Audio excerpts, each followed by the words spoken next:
su face mai hana a yi kwace sanadi shi kwasila ce a yi ni ko da marece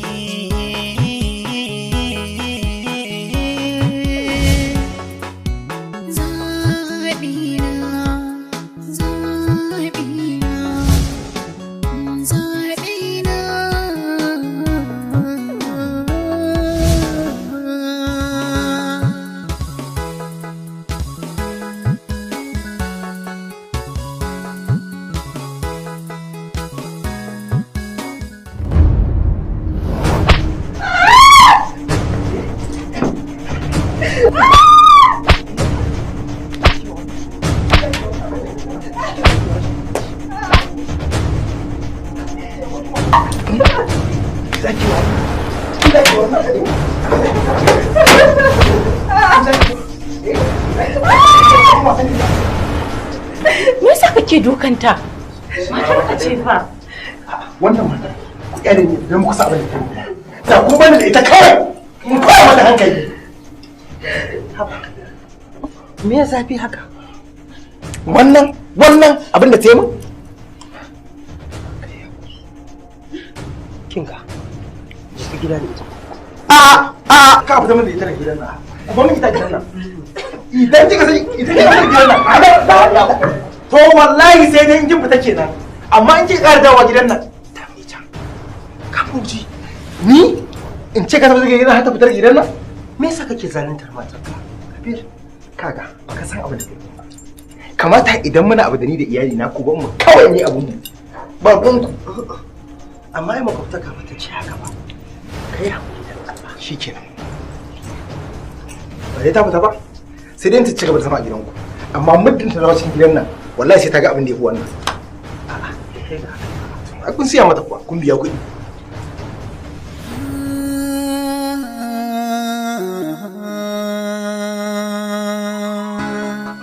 Ki haƙuri Maryam. Hali ya kamata ki ba haƙuri ba. Ba shi ya min laifi ba ni na masa laifi. Ina son mijina. Don Allah ki taya ni roƙon mijinki. Ya roƙi mijina ya bashi haƙuri. Maryam dukan ki fa yake yi. Kullum sai ya dake ki. Ya kamata ki ba hakkinki. Assalamu alaikum.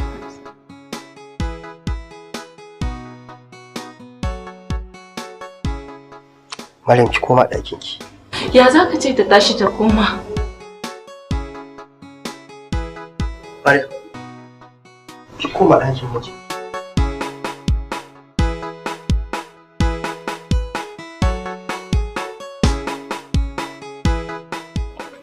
Maryam kar ki koma cikin gidan mijinki dukanki zai sake yi kar ki koma. Zan koma gidan mijina. Ba ni da wani wajen da yi.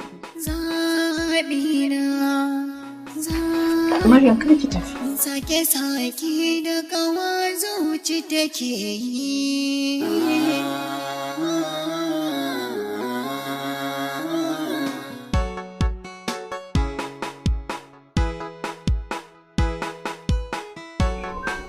Kyale sai ta tafi.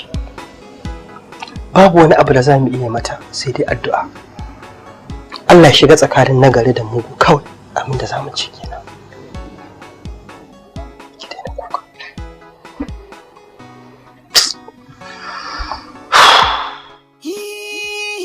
Dace ashe wani gaibu ne.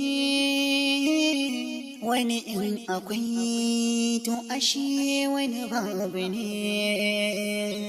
Rayuwa idan ta yi tsauri babu mafita cikin sauri. Zuciya abin da bai. Karki sake ki ƙara sunan gurin. Domin idan ki ƙara su wallahi sai kin dana ku daki dan sai na ji miki ciwo.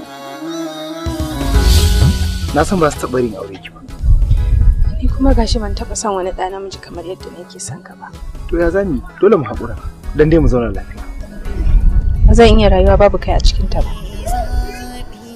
Shigon kai gida. Burina samun muradina.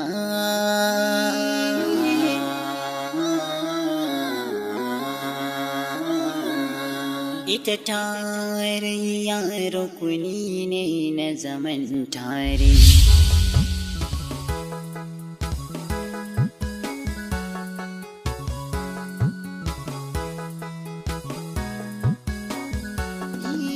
Zaɓi na kalmar da zuciya take so, sake-sake da kawa zuci take yi. Kabir, don Allah ka yi haƙuri, ka yafe min laifukan da ba zan iya rayuwa babu kai ba. Zan iya jure kowane irin wahala na rayuwa amma ban da rabuwa da kai. Ka yi haƙuri. A'a, ba kya buƙatar zama da ni. Saboda tun da nake a rayuwata ba a taɓa min irin wulaƙancin da kike min yau ba. Don Allah ka yi haƙuri. Kaga na dawo ne saboda ɗauka. Ka dawo ne da hicicce shi. Zuciya ashe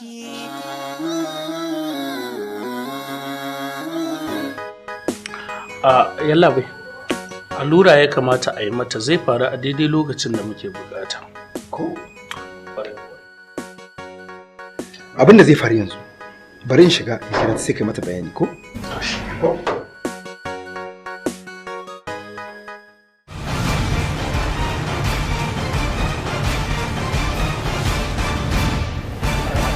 Likita ya zo, za a yi aikin nan a gida a sauƙaƙe. Ki fito mu je mu same shi.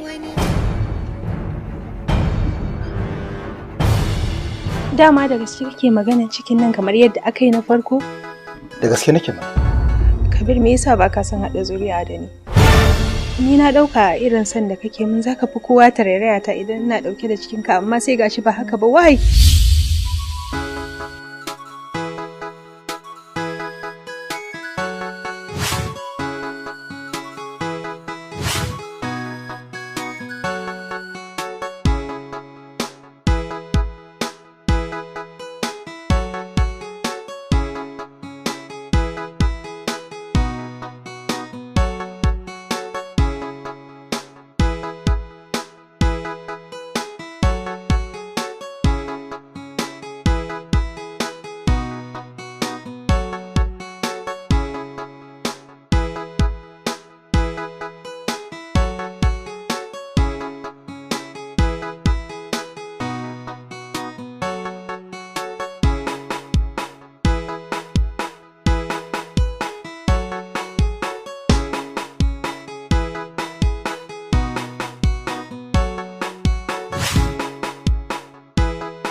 Gaskiya ni fa na fara gajiya, yunwa nake ji. Ai ya kawo min abincin nan baka ba zan yi zuciya an ce ba zan ci ba. Ya kudi ga nan zuwa.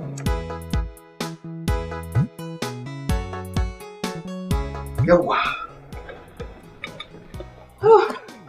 Na kama. Bismillah.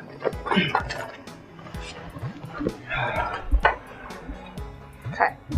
Ya ban ji kamshi na daukar hanci ne bane. Anya abincin nan zai ciwu? Sai an jarraba ne za a tabbatar. Ya kamata a ɗan yi min adalci ko kuwa?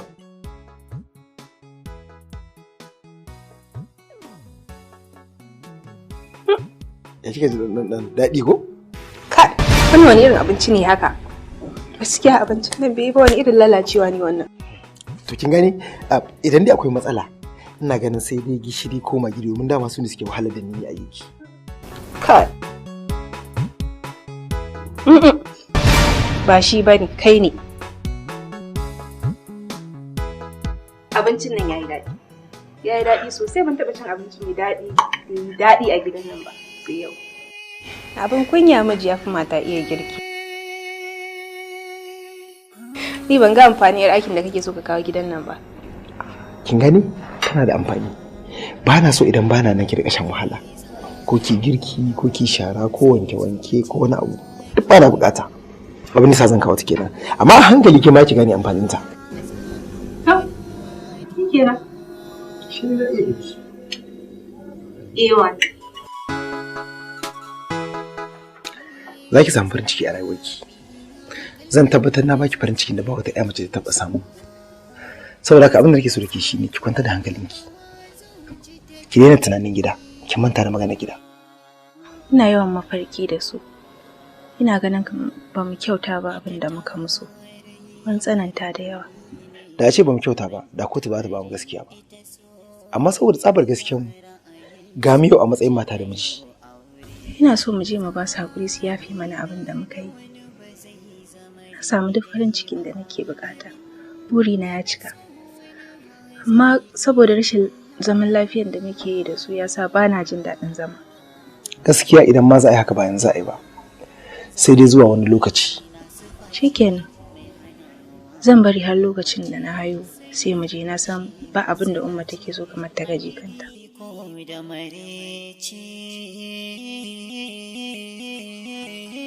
Ya sunanki? Suna na Aisha, amma ana ce min Jummai. To Aisha, kin san aikin ki a gidan nan? Na sani kuwa. Kin sani? Ai Hajiya, duk abin da kika ce na yi a gidan nan zan yi. Kuma duk abin da kika umarce ni ai zan yi. Hajiya, ko akwai wani aiki da za a fara yanzu? Babu. Lallai za mu shirya da ke. Hajiya, godiya nake. An ta zo. Ana kawo miki raki. Ga ta da.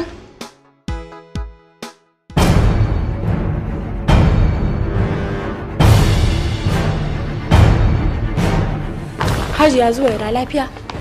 Ba da aldanu gare ta ba dai ko. Kake da mu ba komai.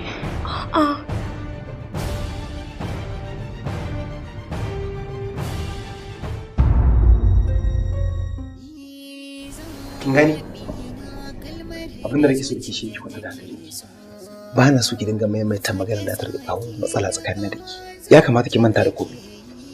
Na kasa gane inda maganar ka ta kusa. Ina kokarin bin umarninka. Amma a karo na farko zuciyata ta ki amincewa da wannan. Dan Allah me yasa kai haka? Kinga, ni fa daban nake da sauran mutane, tsari na kuma daban yake. Dole kuma ki karbe ni a yadda nake. Mun kashe dan mu Kabir, mun kashe dan Halak. Kai baka jin komai ne a ranka? Babu Allah ne a zuciyarka? Kinga, duk abin da na aikata ne saboda jin daɗin ki da jin daɗi na. Na aikata ne saboda farin cikin mu, ba don wani abu ba. Kuskure na ɗaya da na biye maka. Na toshe kunnuwana, na rufe idanuna. Saboda nasu ta kai na Allah ne. Dan Allah kai haƙuri. Ka canza halin nan naka. Ka cece ni. Da wannan ɗabi'ar ba ta da kyau. Tabdija. Amma gaskiya kin takaice ni. Tunda nake ba a taɓa gasa mu bakar magana kamar wannan ba. Me ke nufi da faɗan haka? In ni kin ɗauka ni na Allah ne, wato ni na shedan ne kenan. Ko? Shikenan. Idan kina maimaita irin wannan magana gaskiya zaki ga da kin yi kuskure. Dan wallahi zan miki abin da baki taɓa tunani ba. She ba ƙaunata kake yi ba, sha'awata kawai kake yi. Na rabu da kowa saboda kai, na karɓe ka hannu bibbiyu. Ashe ni haukana nake yi, zaɓen tumin dare na yi.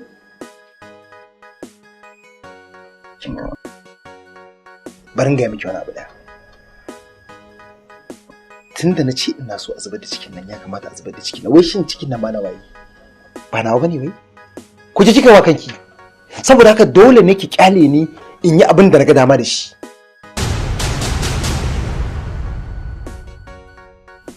Rayuwata ba a hannunka take ba, kuma na gaji da irin wannan munanan halayen naka.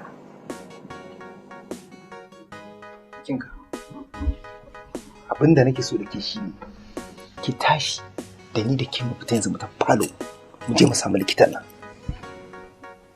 Ki tashi na ce! Mu je! Mu je!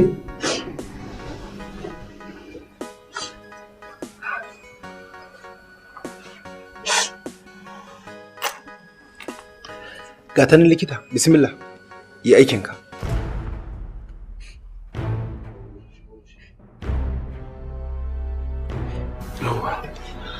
Ɗan sai ya yi miki allurar ko? Gaskiya ba za a zubar min da ciki, na gaji da wannan halin. Kun sayar da allura yake, ya kamata ki tsaya ba tare da an ji miki ciwo ba. Ai miki allurar nan. Ka gane likita? Na'am. Dakata. Ko ke da miki allurar nan ko kuma jikinki ya gaya miki.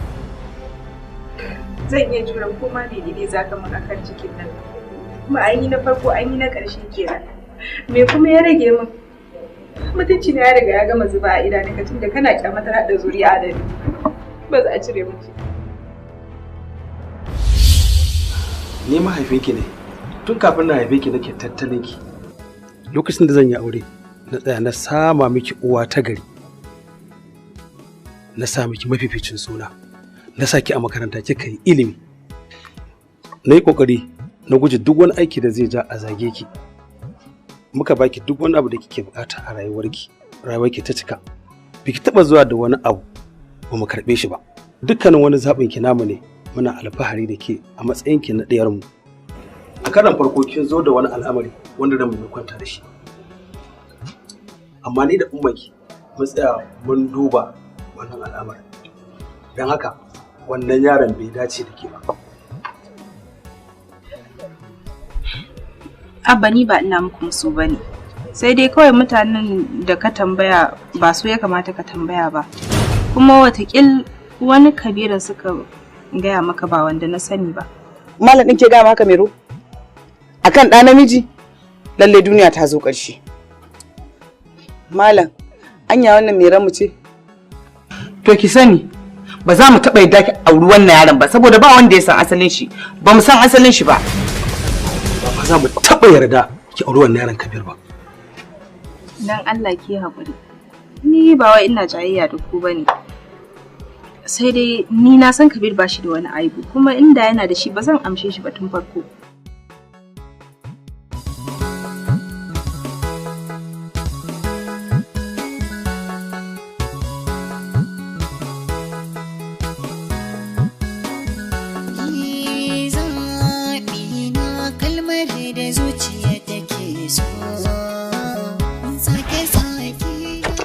Kin gani? Karki daga hankalinki akan wannan. Ki kwanta da hankalinki za mu nemi mafita. Wani irin mafita kenan kake nufi? Za mu ɗauki wani mataki ne mai tsawo.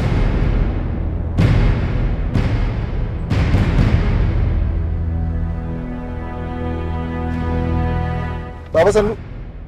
Sau nawa ne maka sai dan ka rabu da ƴata? Kai haƙuri baba. Yanzu ma kawai dai ina dan gaya mata ni da Allah da Annabi mu bi ku cikin laluwa saboda kar abin ya zama matsala. Amma baba ku yi haƙuri. Na san mutane sun ga muku abin da ba shi kenan ba amma ku yi haƙuri. Wannan karin ba zan taɓa yadda ba sai hukuma ta shiga tsakaninmu da kai. Dan ba zan tsaya zai baki ka hura ƴata kunne ba. Badan Allah ka ya Inna lillahi da Allah ka kada kita.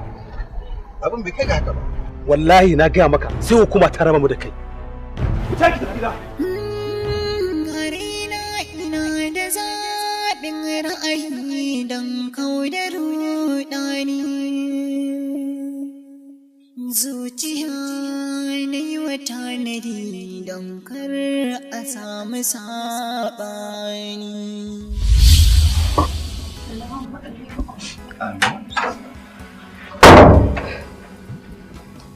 Ina wanda ta Hajiya lafiya? Ya, likita. Gani ba da ba. Je kawai.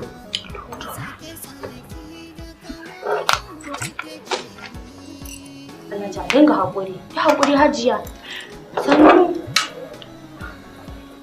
To an gode likita. Sannu. Ya hakuri Hajiya, dinga hakuri. Ni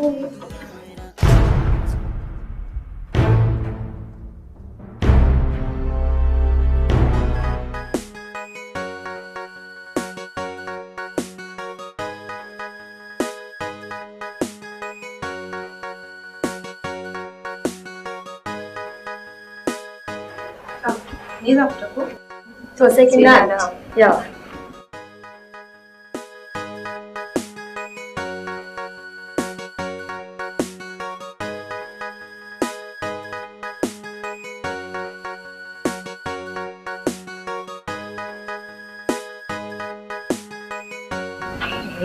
Sai na dawo.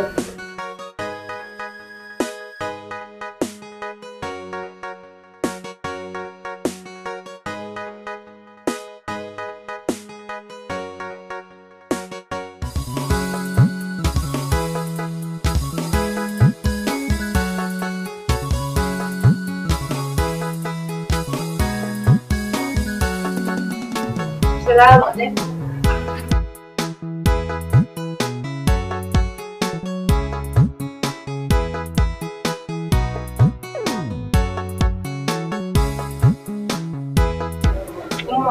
Menene? Ka ki zana. Menene? Madan Allah. Me ya kawo ki nan gidan? Ki hakuri. Ta ne me ya kawo ki nan gidan? Wuce ki ta. Mafakin sa. Kin san ta ne ki ta? San ba fa ne da inda ya fi nan madan Allah ki hakuri. Ban yi haka dan kaina ba. Ta ne ki wuce ko? Mafakin san ba wai na yi. Ta ne ki wuce ko baki wuce ba? Ta ne ki wuce. Madan Allah dan Allah ki hakuri. Ba za ki tafi kenan. To ni bari in hita in ban maki gidan. Ki zanna ki. Tunda gidanku ne. Zanna. Ni bari in hita in ban maki gidan. Wuce.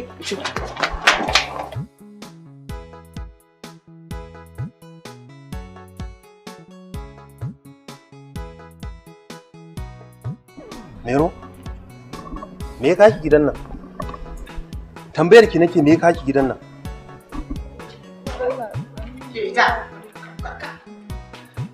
Me kike yi na gidan? Wuce na ce ki bako gidan na ko? Na ce ki baki kar ki kare dawowa nan gidan. Wace yanzu Na ce kan ki kare dawowa nan gidan ko ban kama ki ba. Wuce. Saboda baki da kunya, ke da kika ce ba kya bukatar su. Me da ke gidan nan? Kin ce mijinki ya fi miki kowa. Kin ga dakata tun muna shaidar juna da ke. Ki bar kofar gidan nan. Tunda kin nuna mijinki ya fi kowa sai ki koma gurin shi can amma kake sake dawowa gidan nan. Ya mai girma mai shari'a, ba shi da wata hujja da ta wuce ya ba ɗan makocinsa wanda yake karɓar bashi a wurin mahaifinsa duk da irin tsana da ƙiyayya da Maryam take masa. Shi mahaifinta Malam Hamza bai damu ba, burinsa kawai ya aurar da ita gurin wanda zai dinga tatsa kamar saniya. Babu ruwansa da irin wahala da kunci da damuwa da za ta shiga. Don haka wannan shine burinsa. Ya mai shari'a, ina roƙon wannan kotu mai adalci da tausayi da ta dubi al'amarin yarinyar nan. Ta sama mata farin ciki, ta fitar da ita daga irin halin kunci da takura da tsanani da za ta shiga. Ya mai shari'a, a tausaya mata, a yi mata adalci, a ceto ta daga irin bala'in da mahaifinta yake nema ya sata.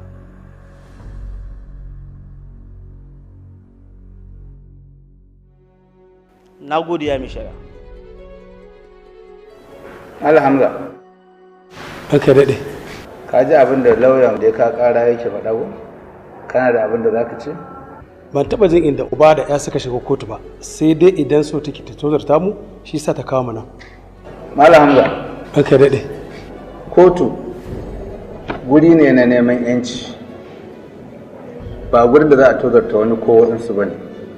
Kuma kotu ba ta kawo ko kun zo wajen kotu ne don ya kasance a ɗauke ku abokan gaba ba a ɗanka. A gani guri ne wanda yake ake son a samu kyakkyawan maslaha. Don haka menene dalilin da ya sa ka hana Kabiru a wurin Maryam? Amma alaikum salam. Malam. An dace? An dace malam. Ya jikin nata? Ina kika tafi ki mata dai cikin yayi zarta ta amai. Amai take ta yi. Malana kana kuka. Allah shi yake ɗora bawa cuta a san da yaso. Kuma shi yake ba shi sauki a san da yaso. Amma jikin yarinyar nan yayi tsanani. In ban da wannan wayar da na bata kiwa sama kuka take dai. Allah shi sauke. Allah shi ba ta lafiya. Allah shi sauke. Amin. Allah ba ta lafiya. Amin. Cikin da yayi zafi asibiti za mu tafi.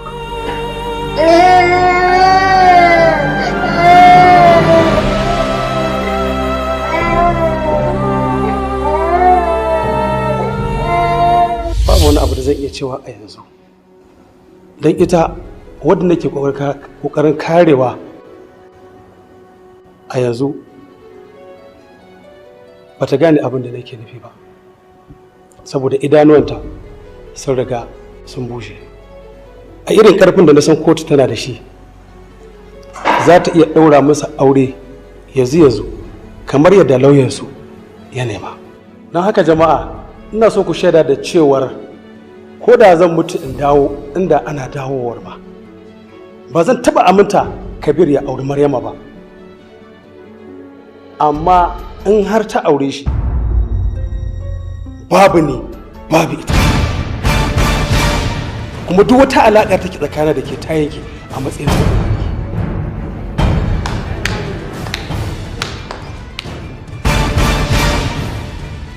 ba wai ina nufin in yi miki baki bane ki ce dan kanki, amma babu ni babu ki. Malam Hamza, kotu ba irin wannan rabuwa ake so tsakanin ɗa da uba ko tsakanin ɗa ko ya da uba su yi a kotu ba. A gani? Yanzu abin da muke so, kotu za ta ba ku ɗan ƙalilan lokaci, ku je waje da kai da Kabiru da Maryam ku zauna ku sulhunta kanku don a samu kyakkyawan matsala.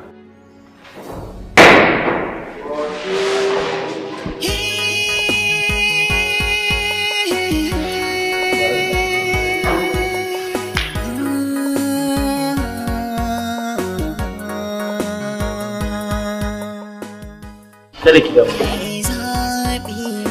Za ku yi aure ne. Ko suna so ko ba sa so. Amma ka san abin da ke damuna? Idan za a yi magana ai bai kamata a ce da ita ba domin Laiwa ba ta iya fuskantar su ba. Za ta iya fuskantar ai dole ta tsaya. Ita ce fa mai neman haƙi.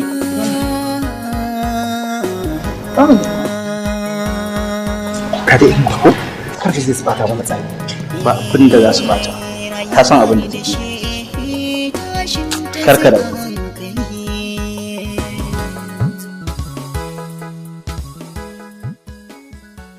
Me ke damun ki?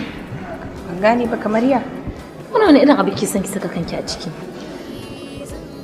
Shi ya kai karan Kabiru. Shi kuma Kabiru ya kawo kotu. Su kuma kotu an san su da adalci ba sa bar rashin gaskiya. Kin ga gaskiya ce ta yi halinta kenan. Hakika Maryam kin bani kunya kuma wallahi kin bani mamaki. Ai ni na dauka kin fa haka, ashe baki kai haka ba ma. Ashe ki malalaciya ce. Kai fa na san abin da ke damun ka.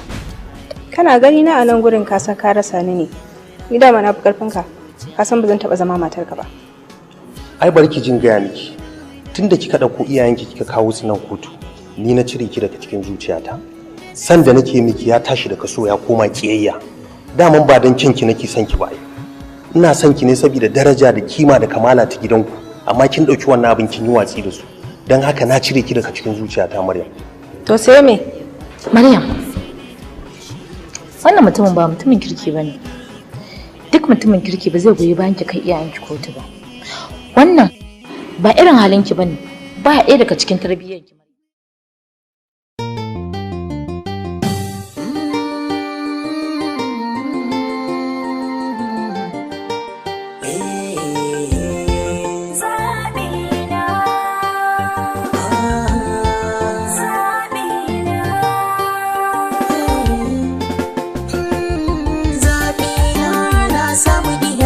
Sani dariya, wace idan muna tare a kullum ta kore damuwa.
alƙali ya umarce ni da ku zo ku suno ta kawai amma ya ku gani Badan Allah ku yi haƙuri.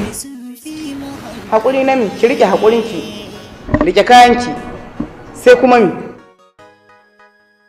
Har yanzu kina na akan bakanki na san auren yaron nan? Rayuwar mace, zuciyar mace, zaɓin mu ne.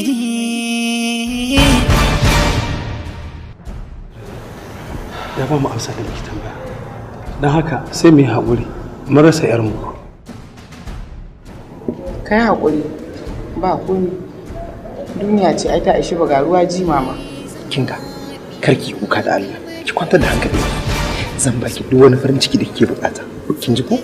Dan Allah ka riƙe amana. Kinga, zan riƙe amana. Kin ji ko? Zan baki dukkan farin cikin da kike bukata.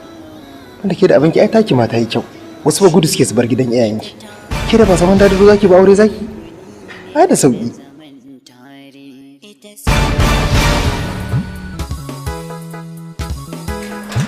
Saboda baki da kunya yanzu ki dauko kafa kuma ki da wuce ki tafi. Dan girman Allah kada ka bari ta shiga gidan. Ai ba za ta shiga ba. Kada ka saki ka bari ta shiga gidan. Wuce ki. Wuce. Wuce ki ba mutane wuri. Da zuciya take so, sake sake da kawa zuci take yi.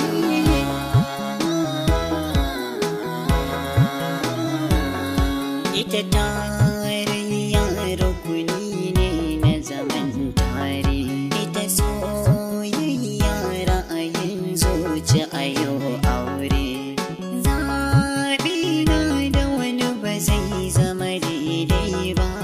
Abin da na so wani ba zai iya kalla ba.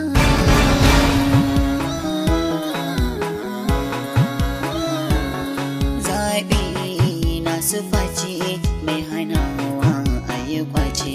Sanadi shi kwasila ce a yi ko da mare.